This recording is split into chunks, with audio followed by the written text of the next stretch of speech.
Phone चकलही चुम्मा चखलही और बोललही phone चकलही चुम्मा चखलही और बोललही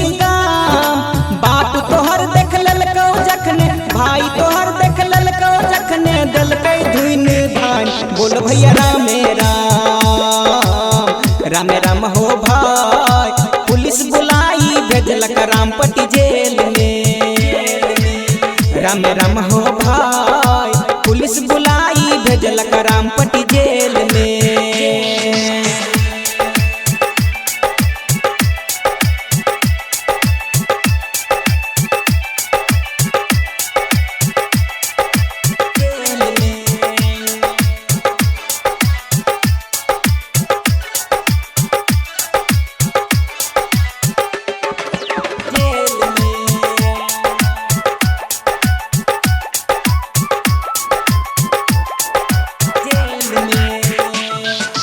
मीठी बोलिया बोल के छौरी लेलक हमरा फसा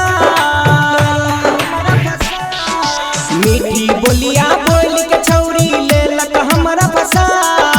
प्यार मोहब्बत के नशा चढ़ा को प्यार मोहब्बत के नशा चढ़ा को देलक सारा उतार बोल भैया राम राम हो भाई पुलिस बुलाई भेजलक रामपट्टी जेल में राम राम हो भाई पुलिस बुलाई भेजलक रामपट्टी जेल में। मारी लाठी मारी डंडा दलको देह फुला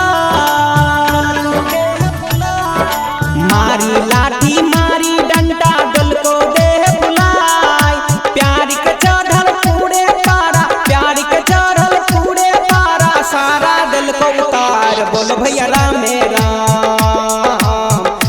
राम हो भाई पुलिस बुलाई भेजलक रामपट्टी जेल में राम राम हो भाई पुलिस बुलाई भेजलक रामपट्टी जेल में।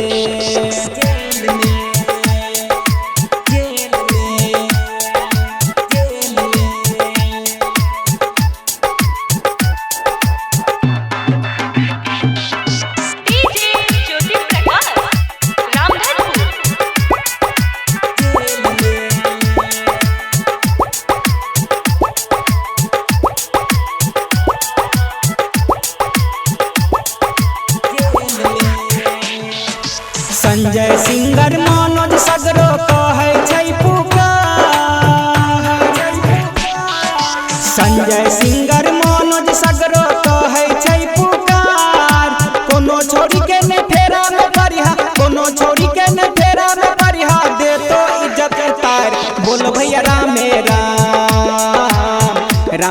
हो भाई पुलिस बुलाई भेजलक रामपट्टी जेल में राम राम हो भाई पुलिस बुलाई भेजलक रामपट्टी जेल में। फोन चकलही चुम्मा चखलही और बोललही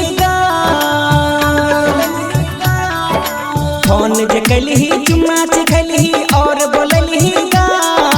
बाप तोहर देख ललको जखने भाई तोहर देख ललको जखने दलकै धुइन धान बोल भैया राम हो भाई पुलिस बुलाई भेजलक रामपट्टी जेल में राम हो भाई पुलिस बुलाई भेजलक रामपट्टी जेल